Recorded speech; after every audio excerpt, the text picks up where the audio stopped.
तर आज आपण बघणार आहोत चाकूला कशी धार करायची घरच्या घरी बिना दगडांनी आणि किंवा कुठेही बाहेर न नेता. तर ही बघा, ही भरपूर दिवसांपासून वापरते मी चाकू. तर आता तुम्ही बघू शकता बिलकुल धार नाही आहे हिला, म्हणजे जवळपास गेलेलीच आहे. तर मी सांगणार आहे की याला आपण इझिली धार कशी करू शकतो ते. तर रेग्युलर आपण किचनमध्ये अशाच चाकू वापरतो किंवा भाजी कापायला, कांदा कापायला चाकूला धार असणं खूप गरजेचं असतं, नाही तर सगळी कामं स्लो होऊन जातात, जी किचन संबंधी किंवा जेवण बनवण्याच्या संबंधी असू द्या. तर खूप इझिली ट्रिक आहे. तर तुम्ही मोस्ट ऑफ टाईम काय करत असाल की धार करायची असेल, तो एक दगड असतो तर त्याच्यावर ह्याला शार्पन करून घेता किंवा आपल्या घरी दारामध्ये किंवा दुकानामध्ये त्या मशीन असतात तर त्याच्यावर अशी धार करून देतात. तर आता आपल्याला तसं काहीच करायचं नाही आहे. घरामधली फक्त एक वस्तू वापरून आपल्याला बनवायचं आहे, हिला धार करायची आहे. तर मी एक चम्मच घेतलेला आहे. तर तुम्ही विचार करा चमच्याच्या साहाय्याने कशी काय चाकूला धार होऊ शकते. तर हो, हे पॉसिबल आहे. फक्त 2 मिनटाचं काम आहे.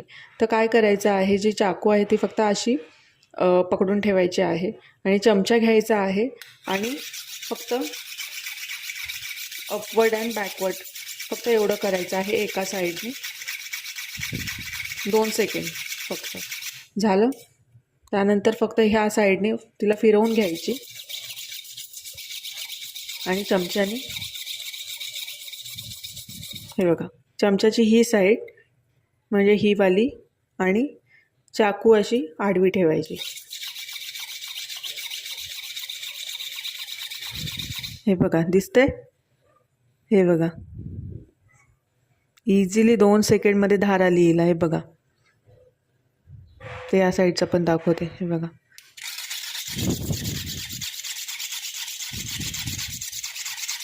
म्हणजे एवढी शार्पन पाहिजे.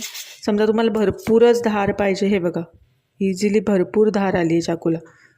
तर तुम्हाला जेवढी शार्प पाहिजे तेवढा वेळ याला करायचं. म्हणजे जास्त एकदम धार पाहिजे तर 2 मिनटं तरी करा, बोथ ऑफ साईड म्हणजे दोन्ही साईडला.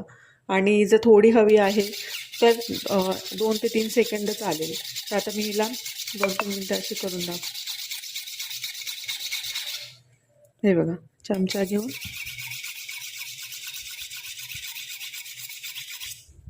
हे बघा केवढी शार्पन झाली आहे. हे बघा, तर खूप इझी ट्रिक आहे, 2 मिनटात होते चाकूला धार. तर नक्की करून बघा.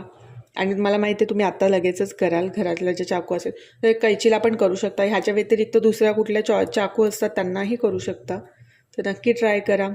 आणि तसंच नवीन नवीन ट्रिक्स आणि टिप्स फॉलो करण्यासाठी चॅनलला सबस्क्राईब नक्की करा. तर भेटूया नेक्स्ट रेसिपीमध्ये आणि ब्लॉगमध्ये. तोपर्यंत बाय.